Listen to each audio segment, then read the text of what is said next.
morning po sa inyo lahat. Isa pang maliyugto na ating daily Bible blessings.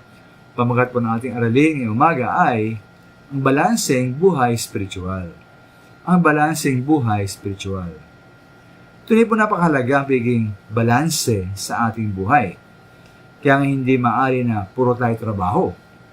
Niloob po ng Panginoon, noong paman, ay sa Exodus chapter 20, verse 9 and 10, na 6 na araw tayo magkatrabaho at tapusin ang dapat natin gawin.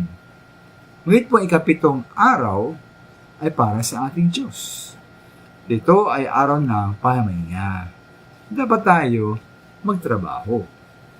Ito rin maminama sa ating buhay spiritual na silarawan po ng ating Panginoon Jesus sa Mark 1:35, 38 and 39. Ayon sa verse 35, sabi roon, madaling araw pa ay bumangon na si Jesus at nagpunta sa isang lugar kung saan maaari siyang manalangin mag-isa.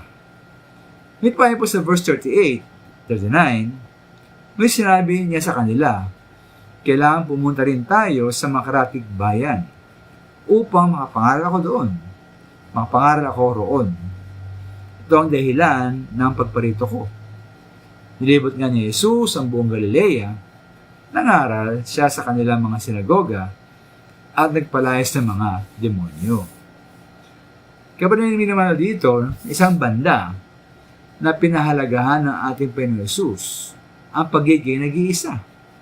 Hindi siya palaging kasama ng maraming mga tao.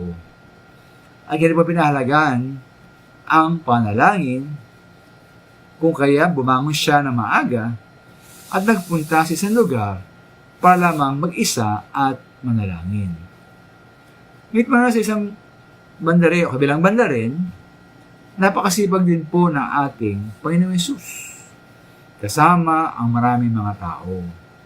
Siya pumunta sa iba't ibang lugar kung nasaan sila. Siya ay nangaral sa kanila at nagpalayas ng mga kasamang espiritu. Kaya ang Panginoon po ay nag-isa, nalangin, pero sinipig sinawa sa mga tao at gumawa at naglingkod.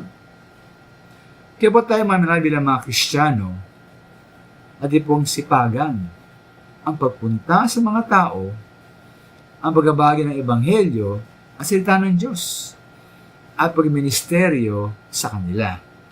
Ngunit pumalaga rin magkaroon tayo ng panahon para mag-recharge. Nag-iisang kasama ang Panginoon sa panalangin. Maraming salamat po.